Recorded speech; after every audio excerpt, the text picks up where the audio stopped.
Welcome to Pindar Poetry. We hope you learned something new. Plug the phone into your computer with a data-capable cable now. You need the phone unlocked and visible to the computer. Once connected, swipe down and choose the USB mode if prompted.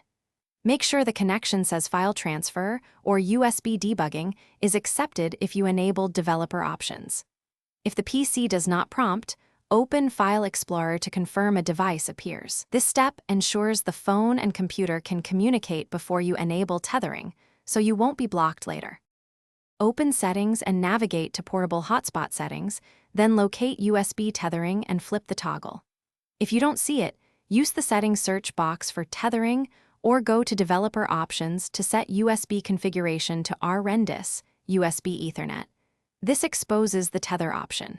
Make sure mobile data is enabled because tethering routes cellular traffic through your phone.